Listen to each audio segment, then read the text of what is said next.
यं ब्रह्मा वरुणेन्द्ररुद्रमरुतस्तुन्वन्ति दिव्यैस्तवैः वेदैः साङ्गपदक्रमोपनिषदैः गायन्ति यं सामगाः ध्यानावस्थिततद्गतेन मनसा पश्यन्ति यं योगिनो यस्यान्तन्न विदुःसुरासुरगणा देवाय तस्मै नमः देवाय तस्मै नमः देवाय तस्मै नमः। गोपाल कृष्ण महाराज की जय, गीता माता की जय, श्री ज्ञानेश्वर महाराज की जय, जय जय रघुवीर समर्थ। समोर बसलेले सर्व श्रोते त्यांना मी सादर अभिवादन करते, भगवान श्रीकृष्णाला अभिवादन करते आणि मला आजचा जो विषय दिलेला आहे त्या विषयावर माझं जे चिंतन आहे ते सादर करते। विषय असा दिलेला आहे की गीतेतील मनाचे स्वरूप। आता गीता आणि मन यांचा खूप जवळचा संबंध आहे, कारण मनाला केलेलं ते समुपदेशन आहे। गीता म्हणजे काय आहे तर विषादाने खिन्नतेने भरलेल्या मनाला केलेलं समुपदेशन। पहिलाच अध्याय जो गीतेचा आहे तो आहे अर्जुन विषाद योग। आता हे सगळे तुम्ही खूप ऐकलेले, खरं बहुश्रुत श्रोते आहात, पण मी तुम्हाला अध्यायात काय आहे हे सांगणार नाहीये। तर त्याकडे आपण एक मानसशास्त्र दृष्टीने बघणार आहोत की मनाला केलेलं समुपदेशन, मानसोपचार या दृष्टीने आपण या गीतेतल्या आज काही अध्यायांचा आपण परामर्श घेणार। सगळं काही एका तासात आपल्याला सांगून संपणार नाहीये, होणार नाहीये, पण काही भाग यातला आपण आज घेऊ शकतो। तर हा एक मोठा मानसोपचार आहे। परिस्थिती कशी आहे तर अर्जुन हतबल झालेला आहे। का हतबल झालाय? कारण समोर त्यांनी शत्रू सैन्य पाहिलेलं आहे। आता शत्रू सैन्य पाहून घाबरायला तो काही साधा सुद्धा योद्धा होता का? तो महाबलशाली योद्धा होता। त्यांनी अनेक युद्ध केलेली होती, अनेक प्रकारे त्याने युद्ध जिंकलेली होती। एवढंच नव्हे तर स्वर्गात इंद्राला मदत करण्यासाठी म्हणून सुद्धा अर्जुन गेलेला होता, तिथेही त्यांनी युद्ध जिंकून दिलेलं होतं। मग आता हा का बरं असा डळमळला, त्याच्या मनामध्ये का विषाद निर्माण झाला, या दृष्टिकोनातून आपण याच्याकडे पाहूया। खरं म्हणजे या दोन पक्षांमध्ये, कौरव आणि पांडव या दोन्ही पक्षांमध्ये शिष्टाई झालेली होती। आता अनिती आणि अधर्म यांचं राज्य चालू नये असं कौरवांकडचे जे मुख्य म्हणजे भगवंत होते त्यांना असं वाटत होतं की हे अधर्माचं राज्य आहे, अनितीचं राज्य आहे, आणि हे राज्य असंच चालू राहिलं तर लोकांना वाटेल की अशा प्रकारचं राज्य चालू शकतं। हे असं होऊ नये, या अधर्माविरुद्ध आपल्याला लढा द्यायचा आहे, आणि म्हणून हे कौरव पांडव युद्ध आहे। हे काही भाऊबंदकीचं युद्ध नाही, हे काही उगीच द्वेष मनात आहे म्हणून झालेलं युद्ध नाही, तर हे अधर्माविरुद्ध आहे। हे सगळं अर्जुनाला माहिती आहे, माहिती नाही अशातला प्रकार नाही। परंतु समोर शत्रू सैन्य पाहिले। बरं, रणभूमी ही रणभूमी कशी आहे तर दोन्हीकडे दोन प्रकारचं युद्ध, दोन प्रकारचं सैन्य उभं आहे। इकडे पांडव आहेत, तिकडे कौरव आहेत। दुर्योधन मोठ्या अभिमानाने उभा आहे आणि तो म्हणतोय की आपलं सैन्य भरपूर आहे, अपर्याप्तम तदमस्माकम। आपलं सैन्य भरपूर आहे, पांडवांचंच त्या मानाने कमी आहे। सगळ्यांचे बाहू स्फुरण पावतात, सगळे अतिरथी आणि महारथी आहेत। एवढंच नव्हे तर सगळ्यांनी शंख फुंकलेत आपापले. आता शंख फुंकणं म्हणजे काय, ते युद्धाला आता सुरुवात करायची आहे. इकडे पण पांडवांच्या बाजूंनी शंख फुंकलेले आहेत. भगवंतांनी पांचजन्य शंख फुंकलाय, अर्जुनाने सुद्धा देवदत्त नावाचा शंख फुंकलाय. इतकी तयारी झाली की आता युद्धाला सुरुवात करायची. आणि तितक्यात काय झालं तर अर्जुनाने नुसती नजर टाकली, दृष्टी फिरवली, कोण आहेत आपल्या समोर ज्यांच्याशी मला युद्ध करायचंय, ज्यांना मला ठार मारायचंय. असा विचार मनात आला. पाहिलं तर सगळे आपले सगळे सोयरे, सगळे बांधव आहेत, सगळे काका मामा भाचे पुतणे नातवंड, हे सगळे आपल्या समोर उभे आहेत आणि आपण यांना ठार मारायचं. आणि यांना ठार मारून काय मिळवायचं, तर राज्य मिळवायचंय. एकदम मनस्थिती पालटली. जो युद्धाला तयार होऊन सज्ज होऊन क्षात्र धर्माने क्षात्र तेजाने तेजपुंज असा महाबलशाली अर्जुन आहे, तो एकदम एका नकारार्थी विचाराने ढासळला, मनातून हतबल झाला आणि रथातून खाली उतरला. आपण जे चित्र पाहतो ना गीतेचं, त्यामध्ये आपल्याला दिसतं की सारथ्य करणारे भगवंत आहेत आणि अर्जुन खाली उतरून बसला. तो नुसता शरीराने खाली उतरलाय का, नाही, मनस्थिती ढासळली. मनस्थिती का ढासळली, कारण नकारार्थी विचार मनात आले. हा अनुभव आपल्याला पण येतो.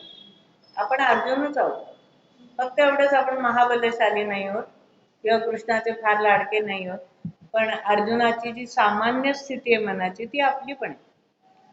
एखादा नकारार्थी विचार मनात आला, नाही मला नाही जमणार, की आपलं शरीर पण तशा प्रकारे प्रतिसाद देत, हातपाय गळून जातात.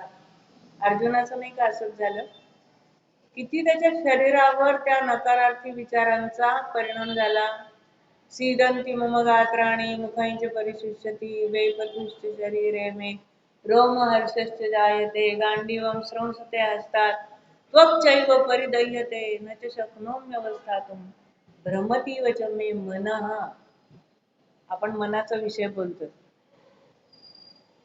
इतकं सगळं झालंय, तोंडाला कोरड पडलीये, अंगाची अशी आग व्हायला लागलीये, हातपाय गळून गेले, आणि काय झालंय, भ्रमती वचन मी मन, माझं मन की नाही थाऱ्यावर नाही, मन भरकटलंय. बऱ्याच वेळा असं होतं, मन भरकटतं, नको नको ते विचार मनात येतात आणि त्याचं आपण समर्थन करीत राहतो. तसं अर्जुनाने केलंय. अर्जुन अगदी सामान्य पातळीवर आलेलं आहे. जसं आपल्यासारख्या सामान्य माणसाला होतं ना, तसंच त्याला झालंय. तो एकदम सामान्य पातळीवर येऊन एकदम हतबल होऊन काय म्हणलाय कृष्णाला, न योत्से इति गोविंद मुक्त्वा तूष्णीम बभूव. बाबा भगवंता, मी काही युद्ध करणार नाही. आणि असं म्हणून शांत राहिला, तूष्णीम बभूव, शांत बसला, मी आता काही युद्ध करणार नाही. आपल्याला अशा वेळी आठवण येते, एखादा बालवाडीतलं लहान बाळ म्हणजे मूल असतं, त्याला शाळेत जायचं नसतं, शाळेची सगळी तयारी झाली, छोटस दप्तर घेतलंय, त्यात डबा घेतलाय, काय तो युनिफॉर्म असेल तो घातलाय, सगळं झालंय, आणि ऐन वेळेस ते बाळ जसं म्हणतं, माझ्या पोटात दुखतंय, मी नाही आता जाणार शाळेत. तशीच परिस्थिती झाली ना. शंखही फुंकलाय, आता अगदी शस्त्र अस्त्र परजून तयार करायचे त्याने एकमेकांवर, ते सोडायचे. अशा वेळेला अर्जुनाने माघार घ्यावी, ही गोष्ट त्याला सामान्य पातळीवर आणणारी. आणि मग अर्जुनाने समर्थन केले बरं का, आपल्या युद्ध न करण्याच्या भूमिकेचं समर्थन केलं.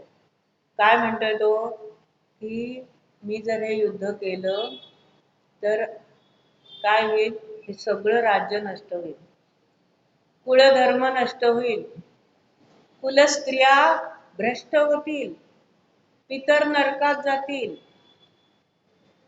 आणि अशा प्रकारचं हे जरी मी यश मिळवलं तरी मला त्याचं समाधान वाटणार नाही.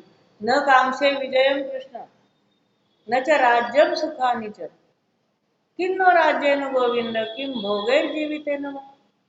काय त्या सुखोपभोगाचा मला उपयोग आहे? मला ते राज्य नको, मला काही नको, मला काही नको नको नको नकोची यादी सुरू झाली. हा विषाद मनात भरून राहिला. जसा कधी आनंद मनात भरून राहतो ना, मावत नाही. आपण म्हणतो ना आनंद अगदी मनात मावेन असं झालं. खूप छान झाली गोष्ट. इथे काय झालंय? अर्जुनाच्या मनात पूर्ण सगळा विषाद, निराशा आणि खिन्नता भरून राहिली. आणि इथेच गीतेने जन्म घेतला आहे. म्हणजे अर्जुनाचा विषाद ही गीतेची जन्मभूमी आहे. आणखीन गीतेचं मला एक फार वेगळं वैशिष्ट्य वाटतं, जे तुम्हालाही सर्वांना माहिती आहे आणि वाटतं पण, की इतका हा तत्वाचा उपदेश, इतका हा जगाला दिलेला उपदेश, इतकं हे अमृतमय सांगणं कुठे निर्माण व्हावं, कुठे हा उपदेश द्यावा? रणभूमीवर. आता लढायला सुरुवात व्हायची, त्या रणभूमीवर हा उपदेश जो विश्वाला दिलेला आहे. आता 5000 वर्ष झाली हा उपदेश सर्वांना काय होतोय, उपयोगी पडतोय. कुठेही उत्तर मिळालं नाही की प्रत्येक जण गीतेमध्ये उत्तर शोधतोय. हा उपदेश कुठे दिला जावा? रणभूमीवर. हे फार वेगळं वैशिष्ट्य आहे. कोणताही उपदेश अशा प्रकारे रणांगणावर दिलेला काही आठवत नाही आपल्याला. मग आता असा हा उपदेश का द्यावा लागला? ही काही वेळ आहे उपदेश करण्याची? आता लढायचंय, पण अर्जुनाच्या मनात वेगळीच लढाई सुरू झाली. मनात लढाई सुरू झालीये जी प्रत्यक्षात शत्रू सैन्याशी करायची ती लढाई त्याच्या मनात सुरू झाली. मी करतोय हे बरोबर की चूक? मन डळमळीत झालं की सगळं मनोधैर्य ढासळतं, मनोबल कमी होतं. तसं त्याचं झालं. आणि हा विषादच कारणीभूत झाला गीतेचा जन्म होण्यासाठी. आपण असा विचार करूया की अर्जुनाच्या मनात विषादच नसता निर्माण झाला तर काय झालं असतं? पहिला अध्याय नसता झाला. एवढंच उत्तर नाहीये. विषादच नसता निर्माण झाला तर भगवंतांनी काही बळच सांगितली असती का गीता? नाही का? म्हणजे भगवंताला गीता सांगण्यासाठी पार्श्वभूमी आहे विषादाची, खिन्नतेची, हतबलतेची. काहीतरी दुखणं असल्याशिवाय उपचार करता येतो का? एखाद्याला काहीच दुखणं नाही, आता आपल्याला सगळ्यांना अनुभव आहे, काही ना काही दुखतच असतं, मग आपण जातो डॉक्टरकडे. मनाला काही झालं आपल्या तर आपण सायकोलॉजिस्टकडे, सायकियाट्रिस्टकडे जातो. आता इथे दुखणं जर नसतं तर उपचार देता आला नसता. पण इथे दुखणं झालंय मनाचं. मनात कुठेतरी ती सल आहे की मी या माणसांची लढतोय. आता हे पहा की इतकी युद्ध केली अर्जुनाने, तेव्हा त्याला नाही वाटलं काही की हे माझे गुरु आहेत, हे माझे भाऊ आहेत, हे माझे पुतणे, काके, मामे, चुलते कोणी आहेत, असं नाही वाटलं. कारण तेव्हा ती मनाला एक उभारी होती. आठवायचा प्रसंग आपण युद्धाचा एखादा, अज्ञातवासामध्ये विराट राजाच्या पदरी अर्जुन होता. काय म्हणून? बृहन्नडा, नृत्याचं शिक्षण देणारी होती. स्त्रीवेश होता. आणि विराट राजा दुसऱ्या एका युद्धामध्ये गुंतलेला होता, म्हणून त्याचा जो राजपुत्र त्याचा मुलगा जो होता उत्तर नावाचा, तो काही विराट राजासारखा शूरवीर नव्हता. आणि कौरवांनी मुद्दाम कुरापत काढण्यासाठी विराट राजाचं गोधन पळवलं की आपण काही खोडी काढली म्हणजे युद्धाला तयार होतील, आणि इथे जर का पांडव असतील तर ते काही शांत बसणार नाही. म्हणून मग त्यांनी ते गोधन पळवलं, कुरापत काढली. आता हे उत्तर राजपुत्र होता, याच्यापर्यंत ही बातमी आली आणि आपण तर लढायला पाहिजे. आता आपलं गोधन आपण परत मिळवलं पाहिजे. पण उत्तर जरा भेकड होता, भित्रा होता. त्यांनी काय कारण सांगितलं, मी गेलो असतो युद्धाला हो, पण माझा सारथी मागच्या युद्धातच मरण पावला. काय करू, माझं तरी काय नाईलाज आहे ना, सारथीच नाही. बृहन्नडेनी हे ऐकलं आणि बृहन्नडा म्हणाली, मी सारथ्य करतो, चल आपण जाऊ युद्ध करायला. केवढी उभारी होती हो तेव्हा. आणि त्यांनी सारथ्य केलं, आपलं रूप उघड होऊ दिलं नाही आणि ते युद्ध जिंकलं. हा एक प्रसंग आपण डोळ्यासमोर ठेवू. असे अनेक आहेत. मग हा काही युद्धाला घाबरत होता का अर्जुन? नाही. पण या ठिकाणी हतबलता आली ती ममत्वामुळे. ममत्व म्हणजे माझेपणा, की हे माझे. क्षणात कोणात विचार आला की हे माझे गुरु आहेत, आणि गुरु न हत्वाई महान भावान श्रेयो भोक्तुम भैक्षमपि लोके. या गुरूंना ठार मारून हे मिळवण्यापेक्षा मी भिक्षा पात्र घेतो हातात आणि भिक्षा मागतो, संन्यास घेतो. आता पहा, कुठे क्षत्रिय धर्म, कुठे संन्यास धर्म, हे एकदम सगळं फिरलं. मनोवृत्ती सगळ्या एकदम बदलल्या, एकदम फिरल्या. आणि आपला क्षात्र धर्म सुद्धा अर्जुन विसरला. काय काय विसरला पहा. आपल्या मनाचं जेव्हा गोंधळ होतो, संमोह असा शब्द आहे, आपल्या मनाचं जेव्हा गोंधळ होतो, मन हतबल होतं, निराश होतं, तेव्हा आपण महत्वाच्या गोष्टी विसरतो, की आपण कोण आहोत, आपण कोणत्या भूमिकेत आहोत, आपण आता काय करायला पाहिजे, नाही का. आता घरात पहा, आपण आई किंवा सासू असतो.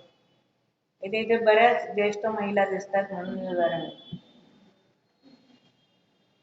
आपल्याला दरवेळी आपली भूमिका लक्षात ठेवावी लागते. मी आई आहे, मला वाटेल तसं बोलून चालणार नाही. किती राग आला ना, आत आपण धुमसत असतो, पण वाटेल ते शब्द येऊ देत नाही तोंडातून. आले तर आपल्याला वाईट वाटतं. असं आहे की नाही. मग आता या ठिकाणी मनस्थिती ढासळल्यामुळे एकदम तो विसरला की मी अर्जुन आहे, मी महाबलशाली आहे, मला युद्ध करायचंय, ते पण अधर्माविरुद्ध आहे. खरं म्हणजे ते माणसांशी नव्हतं, आपल्या भावांशी नव्हतं, ते अधर्माविरुद्ध होतं. पण हे सगळं तो विसरून गेला. आणि काय झालं, त्या समूहामध्ये तो अडकला. आता एक फार छान श्लोक आहे, तो सांगते मी तुम्हाला, की गीता निर्माण झाली विषादातून. ती कशी निर्माण झाली याविषयी श्लोक आहे, की पार्थ पुत्रो विषादोस्ती वाक्कन्या परमात्मनः, वाक्कन्या परमात्मनः ताभ्याम उभाभ्याम वै जाता सा गीता लोक पावनी. म्हणजे पहा, पार्थपुत्र, पार्थाचा मुलगा कोण आहे, विषाद हा असते. विषाद हा पार्थाचा मुलगा आहे समजा. आणि वाक्कन्या, वाक म्हणजे वाणी, वाणी म्हणजे उपदेशाची वाणी. वाक्कन्या परमात्मनः, परमात्म्याची वाणी ही जणू कन्या आहे. त्या दोघांचा झाला विवाह. ताभ्याम उभाभ्याम जाता, त्या दोघांपासून निर्माण झाली सा गीता लोक पावनी, ती लोक या भूलोकाला पावन करणारी गीता निर्माण झाली. म्हणजे विषाद नसता तर गीता निर्माण झाली नसती. म्हणून पहिला जो अध्याय आहे अर्जुन विषाद योग, तो विषाद महत्वाचा आहे. आपलं उदाहरण आपण या बाबतीत सामान्य माणसाचं घेऊया, की आपल्याला एखादं काम करण्याचं धाडस नाही झालं तर आपल्या मनात खिन्नता येते. नाही नाही, मी हे ठरवलंय पण माझ्याच्याने होणार नाही, नाही नाही, हे आपण काम आपल्यावर घेऊ नये असं वाटतं. आणि कोणीतरी आपल्या घरातली व्यक्ती, मैत्रीण, मित्र, कोणीतरी आपले सहकारी येतात आणि ते म्हणतात, वा तुला न येणार असं काय आहे, काय नाही काय नाही, तू हे करू शकशील, काहीच प्रॉब्लेम नाही. आणि एकदम आपलं मन उचलतात, नाही नाही, वय झालं म्हणून काय झालं, मी करू शकेन. आणि मग आपण ते काम धडाडीने करतो. तसंच झालंय की विषाद हे कारण झालंय गीता निर्माण होण्यासाठी. विषाद ही जन्मभूमी आहे गीतेची, आणि त्यामुळेच ही गीता सांगितली गेली. अन्यथा गीता सांगण्याचा उद्देशच न राहिला नसता. भगवंताने गीता सांगायला त्याला काही उद्दिष्ट राहिलं नसतं. आणि त्या युद्धभूमीवर सांगितलेल्या गीतेचा आज 5000 वर्ष अनेक देशांमध्ये, सगळ्या जगाला म्हणलं तरी चालेल, केवढा उपयोग झालाय. आज आपल्याला कल्पना आहे की अनेक भाषांमध्ये गीतेची भाषांतर झाली. का? तर यातला उपदेश मनशांतीसाठी उपयोगी पडतो. मन ताळ्यावर आणणं, मन शांत ठेवणं हे फार महत्वाचं आहे. बाकी कितीही आपण गोष्टी करतो, पैशाने मिळवतो, सुख साधन मिळवतो, पण सुख मिळवता येतं का? सुखाचे साधनं खूप आहेत आपल्याकडे, आहेत की नाही? मग गाद्या गिरद्या आहेत, सोफा आहे, अंक आहे, आराम करायला जागा आहे. घरं तर इतकी मोठी झाली आता. आपल्या पिढीने 10 बाय 10 खोलीच्या खोलीमध्ये सुद्धा संसार केलाय की नाही? आता एवढीशी खोली कोणाला पुरत नाही, चांगली मोठी खोली पाहिजे. एवढंस बाळ असलं त्याला वेगळी खोली पाहिजे, कारण ते मोठं होणार आहे. आपण मोठे झालोच ना खरं, पण आता सगळं काही मोठं पाहिजे. फक्त काय लहान झालंय, सुख साधनं खूप मोठी झाली. खूप मोठा हॉल, त्यात खूप मोठा सोफा, बेडरूम मध्ये खूप मोठा डबल बेड, आरामशीर, पंखा पुरत नाही म्हणून एसी, खूप खूप खूप सगळं. आणि मुलं आई वडिलांसाठी खूप काही सुखसोयी निर्माण करून निघून जातात. आई सुखात राहा बर का. आई म्हणते बर बाबा, माझं सुख खरं तर तूच. साधनं खूप आहेत, पण सुखाचा पत्ता शोधावा लागतो. आणि सुखाच्या कल्पना पण प्रत्येकाच्या वेगळ्या असतात. तर मनशांती, सुख हे सगळे मनाचे भाग आहेत, मनामध्ये निर्माण होणार आहे. पण केवळ या सुख साधना, सुख सोयींमुळे, याच्यामुळे त्याच्यामुळे मन शांत होणार आहे का? नाही. मग मन शांत होण्यासाठी काय करायला पाहिजे? तर भगवंताने काय केलं माहिती का? आधी अर्जुनाचं सगळं बोलणं ऐकून घेतलं. सायकोलॉजिस्ट किंवा ते सायकियाट्रिस्ट असतात, त्यांच्याकडे जर गेलं ना तर ते काय करतात? कधी अनुभव आहे का? ते काय करतात माहिती का? जो कोणी आजारी आहे, म्हणजे मानसिक दृष्टीने, त्याचं बोलणं सगळं आधी शांतपणे ऐकून घेतात. इतकं शांतपणे ऐकतात, पण सगळं टिपलेलं असतं मनाने, काय काय आहे आणि त्यात काय प्रॉब्लेम आहे हे पण ते विचारचक्र त्यांचं सुरू असतं. सगळं त्याचं बोलणं तो थांबेपर्यंत सगळं ऐकून घेतात आणि मग शांतपणे ऐकल्यानंतर मग उपाय सुचवतात. बरोबर आहे की नाही? तसं आपले भगवंत आहेत ना, ते भगवंत उत्तम मानसोपचार तज्ञ आहेत. पहिल्या अध्यायात बोलतायत का ते पहा बरं. सगळ्यांना गीता अगदी सगळी चांगली माहिती आहे. पहिल्या अध्यायात कोण बोलतोय जास्त? अर्जुनच बोलतोय. भर भर भर भर भर कृष्णा तुला कसं वाटत नाही, असं कसं रे, हे असं होईल ना, ते तसं होईल ना, कितीतरी सांगून झाले. कृष्णाने शांतपणे ऐकले. आणि मग दुसऱ्या अध्यायात पहिला श्लोक भगवंतांनी काय काय म्हटलं? पहिलंच काय उद्गार आहे? अशोचानन्वशोचस्त्वं प्रज्ञावादांश्च भाषसे. अरे, ज्याच्याबद्दल शोक करू नये त्याच्याबद्दलच तू शोक करतोयस. आपण लहान मुलाला म्हणतो ना, अरे एवढ्याशा गोष्टीसाठी काय रडतोय, हे तर असं हे होऊन जाईल, हे काही कारण आहे रडण्याचं? तसं भगवंत म्हणतात अर्जुनाला की अरे, हे काही शोक करण्याचं कारण आहे का? हे विचार करण्याचं कारण आहे का?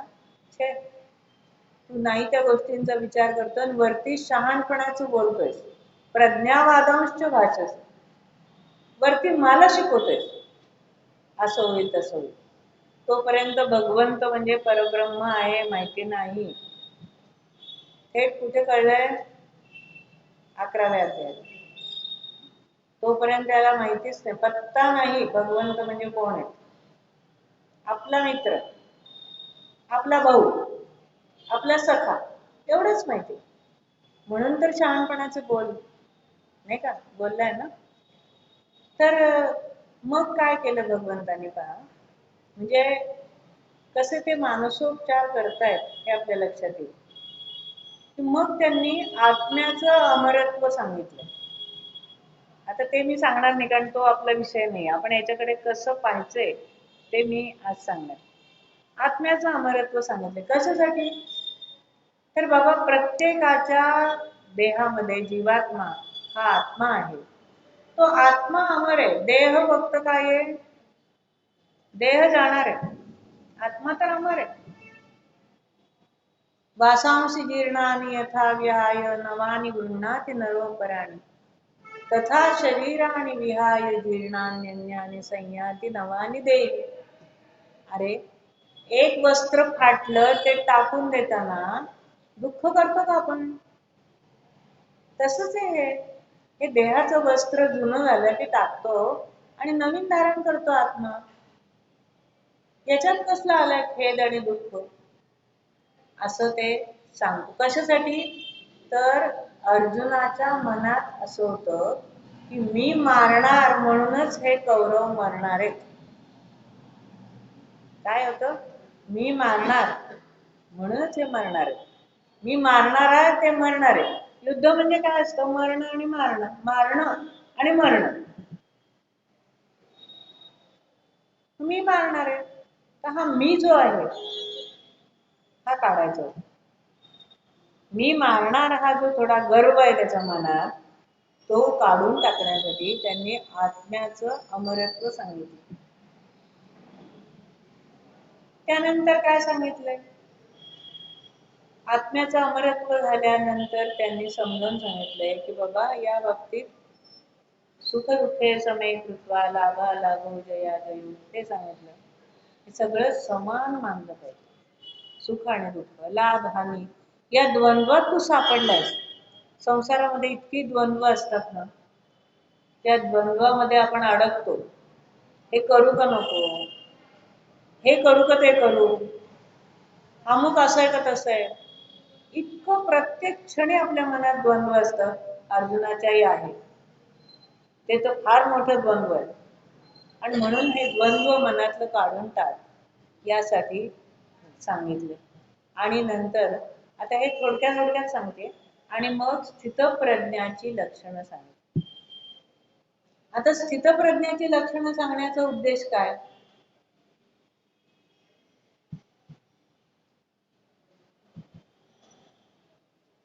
तर स्थित म्हणजे स्थिर, प्रज्ञा म्हणजे बुद्धी.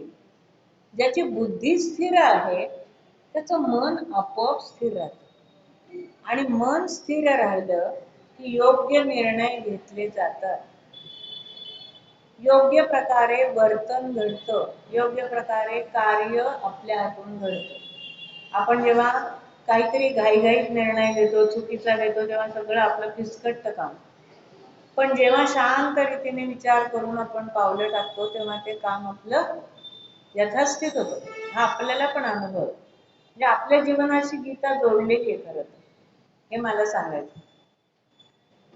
मग स्थितप्रज्ञ म्हणजे काय? तर प्रजहाती यदा कामान सर्वान पार्थ मनोगता आत्मन्येवात्मना तुष्ट स्थितप्रज्ञ सदोच्यते. स्थितप्रज्ञ कोणाला म्हणतात? तर आत्मनी आत्मना तुष्ट, जो स्वतःमध्ये संतुष्ट आहे. बऱ्याच वेळा संतुष्ट व्हायला आपल्याला बाह्य गोष्टी लागतात.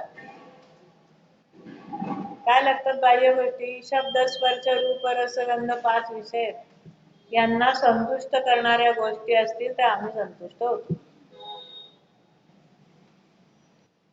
आम्हाला बाहेरून असं सुख आत यावं लागतं. आणि अध्यात्म काय सांगतं? सुख आतूनच उमललं पाहिजे. याला सुंदर उदाहरण म्हणजे फुलाचं आहे. आपल्या कुंडीमध्ये, बागेमध्ये फुल येते, कळी असते, 2 मिनिट कळी असते, आणि आपल्याला वाटतं हे फुल आत्ताच उमललं पाहिजे, मला पाहिजे. मला कितीही वाटलं ते फुल आत्ता लगेच उमललं पाहिजे, तर ते उमलेल का? त्याला आतूनच प्रेरणा मिळते आणि ते आतून उमलते. तसं अध्यात्म काय म्हणतं की हे सुख किंवा आनंद जो आहे ना, तो आनंद आतूनच उमलायला पाहिजे. आत्मनी आत्मना तुष्ट, स्वतःमध्ये संतुष्ट आहे. असं किती आपल्या बाबतीत घडतं बरं? फार क्वचित, फार क्वचित. संतांच्या बाबतीत हे सदोदित आहे. तिथे कायम स्वतःमध्ये संतुष्ट असतात.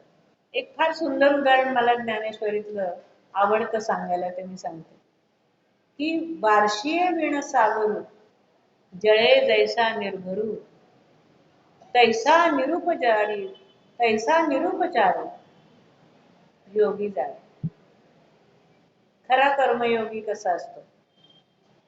तर बार्शीये विण सागरू, बरं का, आता पाऊस पडतोय, त्या पावसाचं उदाहरण दिलं पाहिजे ना, की समुद्रात पाऊस पडो न पडो, बार्शीये विण, वर्षावाशिवाय हा समुद्र भरलेला असतो कायम. कधी असं वाटतं का की समुद्र आटतोय का काय? आता नद्या आटतात, समुद्र आटत नाही. जळे जैसा निर्भरू, पाण्याने सदैव भरलेला असतो. तैसा निरुपचारू, तसा उपचार रहित असा तो योगी असतो. त्याला कुठलाही उपचार लागत नाही. आम्हाला उपचार लागतात. कोणते? कुणी आमचा सन्मान केला फूल देऊन, कुणी आमचं कौतुक केलं पाठीवर थाप देऊन, उपचार केला ना, मग आम्ही संतुष्ट होतो. वा वा, मी म्हणजे, असं आपल्याला वाटतं.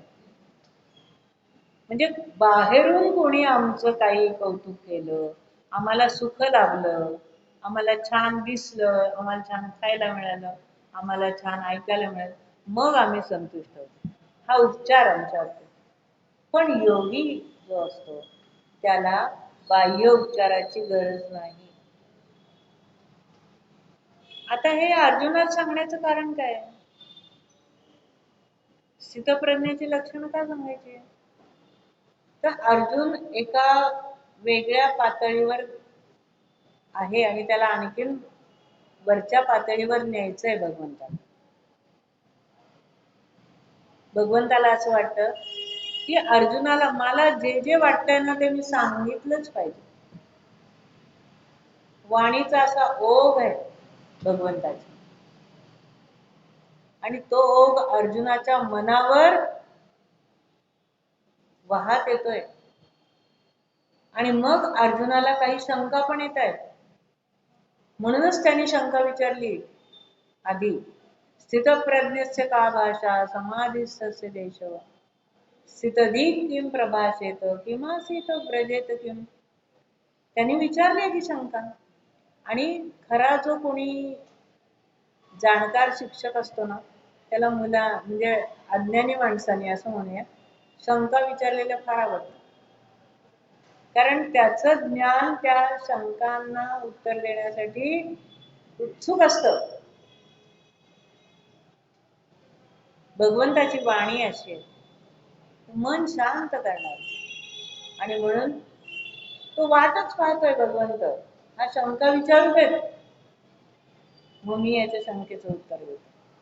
शंका काय विचारली, कशी विचारली, याच्यावरून सुद्धा माणसाच्या मनाची पातळी कळते, माणसाच्या ज्ञानाची पातळी कळते.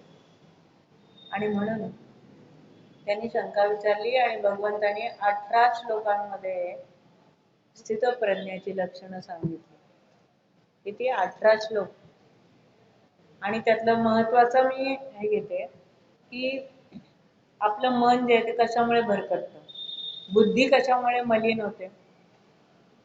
तर त्यांनी भगवंतांनी सांगितलं, ध्यायतो विषयांतु सत्संगस्तेषुपजायते, संगात संजायते कामः, कामात् क्रोधोऽभिजायते, क्रोधात् भवति सम्मोहः, सम्मोहात् स्मृतिविभ्रमः, स्मृतिभ्रंशात् बुद्धिनाशो, बुद्धिनाशात् प्रणश्यति.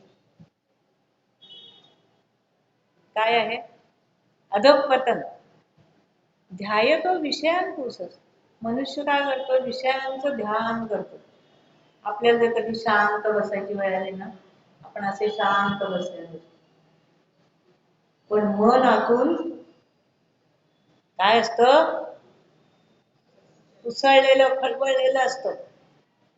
आजीबाईंना म्हणलं ना, आजीबाई जरा शांत बसा की आता तिथे, नका लुडबुड करू. आजीबाई शांत बसतात शरीराने, पण मनाने सगळं स्वयंपाकावर आवरून येतात. किती मेला पसारा टाकलाय, काय करायचं, जाऊ दे ना. पण नाही, या सगळं आवरून टाकतात, मनाने करतात. आपण मनाने किती कामं करून टाकतो सांगा, नाही का? शरीर स्वस्थ बसतं पण मन ते बसत नाही. मग विषयांचं चिंतन या माणसाचं होतं बरं का. ध्यायतो विषयांतुसच संगस्तेषुपजायते. मग त्याच्याबद्दल आसक्ती निर्माण होते. संगात संजायते कामः. मग ते आसक्ती निर्माण झाली की कामना निर्माण होते, नाही नाही मला पाहिजेच. कामात क्रोधोऽभिजायते. मग ते कामना पूर्ण झाली नाही, राग.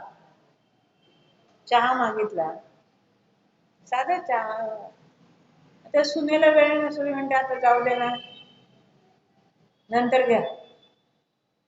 आमच्या कामाने त्याला अडथळा. काय आला? राग. एवढं चहा देवत नाही. कामानेत कामात क्रोधोऽभिजायते. मग काय होतं पुढे? आता अधःपतन चाललंय सगळं. क्रोधात भवति सम्मोहः.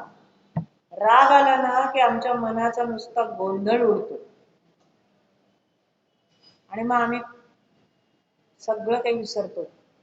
मी कोण आहे, काय आहे, काय. सम्मोहात स्मृती विभ्रम. स्मृती विभ्रम म्हणजे काय? की मी कोण आहे, कोणत्या भूमिकेत आहे, काय करायला पाहिजे, काय नाही, सगळं विसरून जात. वाटेल तशी तणतण तणतण करायला सुरुवात, अर्ध्या कप चहासाठी. स्मृतिभ्रंशात बुद्धिनाशा. त्या बुद्धी भ्रष्ट होते. त्या बुद्धीला असं वाटतं की काय आता, काय निर्णय, काय बोलून काय नाही. बुद्धी निर्णय घेण्याचं काम करते. बुद्धिनाशात प्रणश्यती. आणि बुद्धी भ्रष्ट झाली की माणसाच्या व्यक्तिमत्वाचा ऱ्हास होतो. याचं उत्तम उदाहरण मला नेहमी द्यावंसं वाटतं, ते म्हणजे पिंजरा सिनेमा. आपण सगळ्यांनी पाहिलाय असं मला नक्की वाटतं. पिंजरा सिनेमातले ते शिक्षक जे श्रीराम लागूंनी भूमिका केली, किती कणखर व्यक्तिमत्व आहे सांगा बरं. ब्रह्मचर्य हे जीवन, मारुतीची उपासना करणारे, ब्रह्मचर्य अखंड पालन करणारे, मुलांना चांगलं शिकवणारे शिक्षक. पण एक दिवशी नजर गेली कोणावर? ध्यायतो विषयांतुसच. त्या स्त्रीवर नजर गेली, तिचं गोड गोड बोलणं, तिचे ते विभ्रम, तिचं ते काय वागणं दिसणं भाळले. हळूहळू हळूहळू काय झालं माहिती आपल्या सगळ्यांना. आणि शेवटी काय झालं,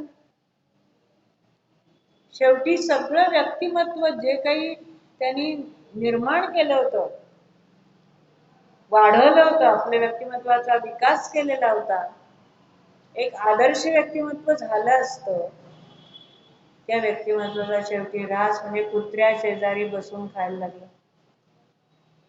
स्वतःचाच पुतळा उभारलेला पाहिला, पण मी तोच हे सांगण्याची लाज वाटायला लागली. इतकं अधोपतन केवळ कशामुळे होतं, विषयांचं चिंतन. मग करू नये का? तो आपल्याला वाटतं मग तो शब्दस्पर्श रूप रसगंध यांच्यावर तर आमचं जीवन अवलंबून आहे.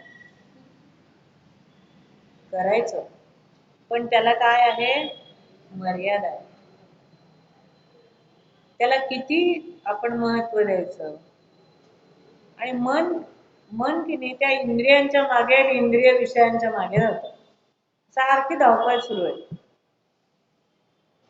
मग त्या इंद्रियांच्या मागे आपलं मन जाऊ द्यायचं का, त्या विषयांच्या मागे? तुका म्हणे जे झाले विषयाधीन, विषयांच्या आधीन यमासी बंधन, यम त्याची बंधन करी. विषयाधीन आपण होऊ नये. कोणाच्या आपण अधीन व्हायचं आणि कुणाला आपल्या ताब्यात ठेवायचं हे आपण ठरवलं पाहिजे. भगवंतांनी नाही का सारथ्य करताना घोड्यांचे लगाम घेतले ना हाती, अर्जुन खाली उतरला, हातबल झाला, तेव्हा त्याच्या मनाचे लगाम हातात घेतले आणि त्या मनाला त्यांनी हे सगळं समजावून सांगितलेलं.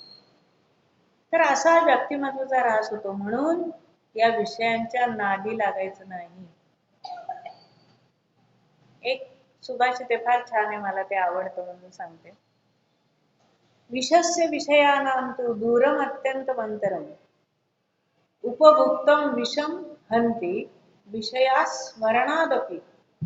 विषयांचं काय बाबा सामर्थ्य आहे माहितीये?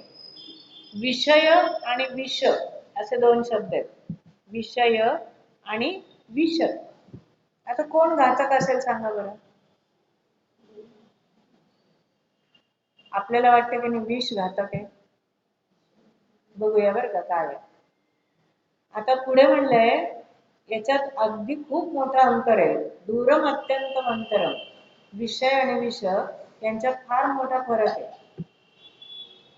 उपभुक्तम विषम हंती, विष सुद्धा जर आपण गिळलं, पोटात गेलं तरच आपल्याला ठार मारतं. आता विषय कसे पा, विषय हा स्मरणादपि, विषय नुसतं स्मरण झालं तरी आपल्याला आपला ऱ्हास करून. आता या शिक्षकांनी आता पिंजरामधल्या उदाहरण दिलं ना, शिक्षकांनी मनात चिंतन केलं की नाही, आवडलं त्यांना, किती गोड बोलते, किती छान नाही का. आहारी गेले ना तिच्या, स्मरण केलं, हळूहळू तिच्या अधीन झालं. म्हणजे विषय स्मरणाने सुद्धा घात करतात. विष तरी बरं, अगदी पोटात जर गेलं तरच ते ठार मारतं, पण विषय हा स्मरणादपि, विषय स्मरणाने सुद्धा घात करतात. इतकं विषयांचं काय आहे, घातक पण आहे. आणि प्रत्येक संतांनी हे सांगितलेलं आहे, या विषयांना तुम्ही ताब्यात ठेवा, मन त्याच्या मागे धावू देऊ नका. आता हे सगळं अर्जुनाला सांगण्याचं कारण त्याचं मन भरकटलेलं आहे. त्याच्या मनामध्ये ममत्व आणि अहंकार, या दोन प्रकारचे अहंकार आहेत ना, माहितीये की अहंता आणि ममता. अहंता म्हणजे मीपणा आहे ना, अर्जुनाचं पण मीपणा आहे की नाही, मी मारणार म्हणूनच हे मरणार. आणि मग 11व्या अध्यायात भगवंतांनी काय दाखवून दिलं त्याला, सगळे मी मारून टाकलेले आहेत. त्या काळाच्या मुखात सगळे अडकलेले, दाढांमध्ये लटकले, चूर्ण झालेले, असं दाखवलंय की नाही 11व्या अध्यायात. आणि मग सांगितले निमित्त मात्र मग सव्यसाचीन, तू केवळ निमित्त आहेस. म्हणजे अर्जुनाला 2 प्रकारचा गर्व होता ना, अहंता, मीपणा, मी मारणार आणि म्हणून हे मारणार, आणि दुसरा ममता म्हणजे ममत्व, हे माझे आणि माझ्या लोकांना मी जगवायचं का मारायचं, हे ममत्व. म्हणजे अहंता आणि ममता दोन्ही गोष्टी आड आल्या आणि म्हणून भगवंताला इतकं सगळं सांगावं लागलं. आणि मग हे सगळे आता अनेक लक्षणं सांगितली स्थितप्रज्ञाची, आपल्याला माहिती आहे ती मी सांगत नाही, तर ते जेवढं मला महत्वाचं वाटलं मनाच्या दृष्टीने तेवढं मी सांगितलं. आणि मग शेवटी दुसऱ्या अध्यायाच्या शेवटी भगवंत म्हणतात, एषा ब्राह्मी स्थिती पार्थ नैनाम प्राप्य विमुह्यते स्थित्वास्यामंतकाले ते ब्रह्म निर्वाण मृच्छते. एषा ब्राह्मी स्थिती, ब्राह्मी स्थिती म्हणजे काय, मनाची शांत अवस्था. न एनाम प्राप्य विमुह्यसी, ही स्थिती प्राप्त केल्यानंतर तुला मोह होणार नाही. ज्याचं मन शांत आहे, तृप्त आहे, मनात कुठली खळबळ नाही, मनाचा आलेख काढला तर तो असा असा येणार नाही, असा येईल. अध्यात्मामध्ये मनाला फार महत्व. लौकिक जगात पण मनाला महत्व आहे, सगळीकडे आहे. पण मन एव मनुष्याणाम कारणम बंध मोक्षयो, मन हेच बंधनाला आणि मोक्षाला कारणीभूत ठरतं. बंधन केव्हा, संसारात, आणि मोक्ष केव्हा, अध्यात्मात. दोन्हीकडे मन आहे. म्हणून मन फार महत्वाचं आहे. आपण मनाला देवता म्हणतो, मनोदेवता म्हणतो ना. आणि मनाचं ऐकतो की नाही, फारच ऐकतो. तुकाराम महाराज काय म्हणतात माहिती का, मन गुरु आणि शिष्य करी आपुलेची दास्य. आधी म्हणतात ते सुरुवातीला, मन करारे प्रसन्न सर्व सिद्धींचे कारण. एक मनाला प्रसन्न केलं म्हणजे जसं देवाला प्रसन्न करतो ना आपण म्हणजे आता कोणी कोणी केलं असेल तर मला माहिती नाही, पण देव प्रसन्न होईल तेव्हा होईल, पण आपण प्रयत्न चाललाय आपला, आहे की नाही. तर मन करारे प्रसन्न सर्व सिद्धींचे कारण, सर्व सिद्धी तुमच्या हातात येते. म्हणजे काय, सगळं काही तुम्ही करू शकाल. एक पहा, मनाची उभारी असेल ना, वाटेल ते अवघड काम आपण करू शकतो. मूकं करोति वाचालं पंगुं लंघयते गिरिं यत् कृपातमहं वंदे. पुढं काय,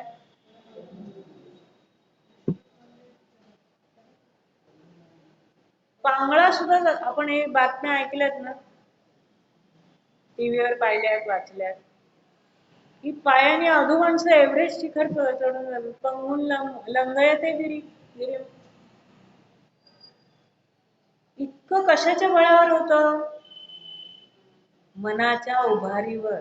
मनाच्या 3 शक्ती आहेत बरं का. मनाच्या 3 शक्ती कोणत्या, तर पहिली ज्ञान शक्ती. मन हे ज्ञानाचं भांडार आहे. मनाला ज्ञान असल्याशिवाय ते पुढे काही करूच शकत नाही. ही ज्ञान शक्ती असते. साधा स्वयंपाक करायचा, आपले उदाहरण घेतले की बरं वाटतं आपल्याला. स्वयंपाकघरातलं तर फार चांगलं वाटतं. शिरा करायचा आहे, पाहुणे आले, एकदा माझी फजिती झालेली, शिरा कसा करायचा माहितीच नाही.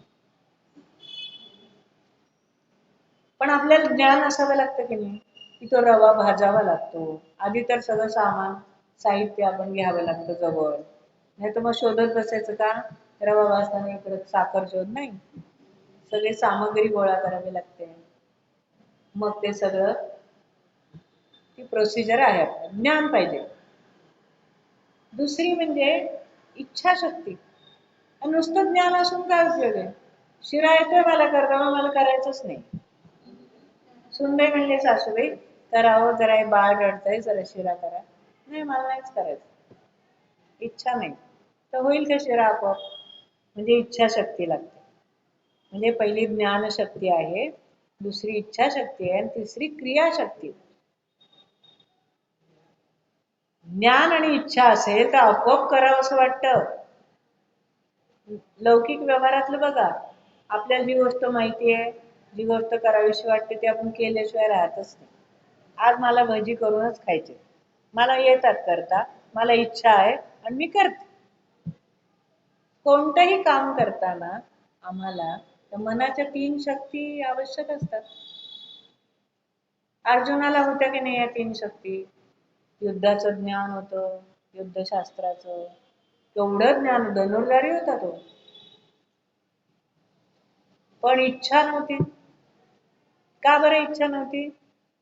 समोर अरे यांना मारून मी काय मिळवणार? नाही, तिथे इच्छाच गळाली. पुढचा प्रश्नच उद्भवतो. म्हणून मनाच्या या शक्ती ज्या आहेत त्या जागृत असतील तर आपलं काम यशस्वी रीतीने होतं. आणि म्हणून या मनाला कितीतरी संतांनी उपदेश केला. मग असे सांगायचं राहिलं, मन करारे प्रसन्न झालं.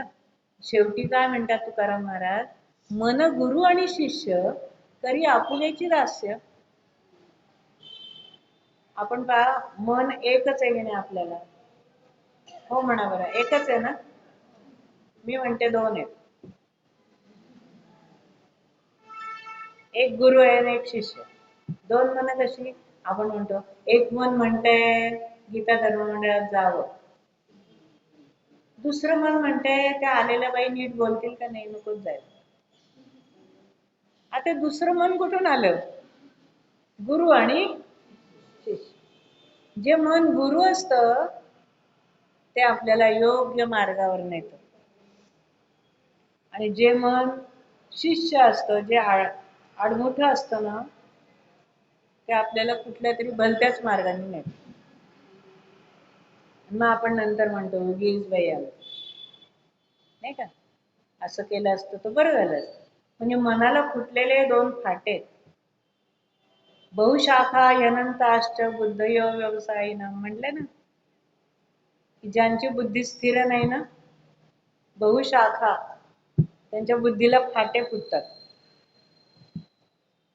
मग हे फाटे फुटू नयेत, आपली बुद्धी स्थिर राहावी, आपलं मन स्थिर राहावं, यासाठीच आपल्याला गीतेचा अभ्यास करायचा. आता वेळ तर संपत आलेली आहे आणि सगळं गीतेतलं जे मनाचं स्वरूप आहे ते एका तासात होणं अजिबात शक्य नाही. तुम्हालाही माहिती आणि मलाही माहिती. त्यामुळे आत्ता इथपर्यंत आपण 2ऱ्या अध्यायापर्यंतच आलोय. खरं तर 3ऱ्या अध्यायातलं मी सांगणार होते, पण आता वेळ आपल्याला कमी पडतो. तेव्हा गीतेचा उपदेश जो आहे तो आपल्या मनाला शांत करण्यासाठी आहे. कित्येक वेळा आपण पहा, गीता जेव्हा म्हणतो नुसती, अर्थ कळो न कळो, नुसती म्हटली ना तरी मन आपोआप शांत होतं. कारण काय? की ती गीता कुणाच्या मुखातून आलेली आहे? भगवंताच्या मुखातून ते उद्गार आलेले आहेत आणि ते उद्गार आपण आपल्या मुखातून काढले. त्याला काहीतरी पॉवर आहे की नाही? नक्कीच आहे. आणि म्हणून त्या शब्दांनी, त्या श्लोकांनी आपलं मन आपोआप शांत व्हायला लागतं. आणि ज्येष्ठ नागरिकच असतात कधी पण ऐकायला, कुठेही गेलं तरी. पण ज्येष्ठ नागरिकांच्या दृष्टीने हे फार महत्वाचं आहे की आपलं मन शांत ठेवलं की आपलं हृदय शांत राहतं. हृदय शांत, मन शांत, बुद्धी शांत, म्हणजे आपल्याला कोणताही आजार उगीचच त्रास देणार नाही.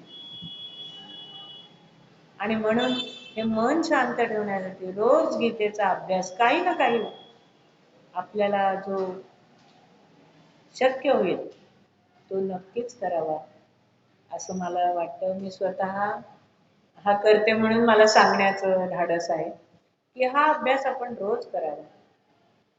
आणि रोज तुम्ही ऐकून इतके बहुश्रुत झालेले आहात की तुम्हाला खरं तर खूप वेगळ्या पद्धतीने सांगण्याची गरज असते. मला कितपत माझ्या कुवतीप्रमाणे सांगता आलं ते मी सांगितलंय वेगळ्या दृष्टिकोनातून, की मनाचं कसं स्वरूप आहे हे सांगण्याचा प्रयत्न केलाय. आणि भगवंताच्या कृपेने आपल्या सर्वांचं मन शांत स्थिर राहो ही इच्छा व्यक्त करते आणि थांबते.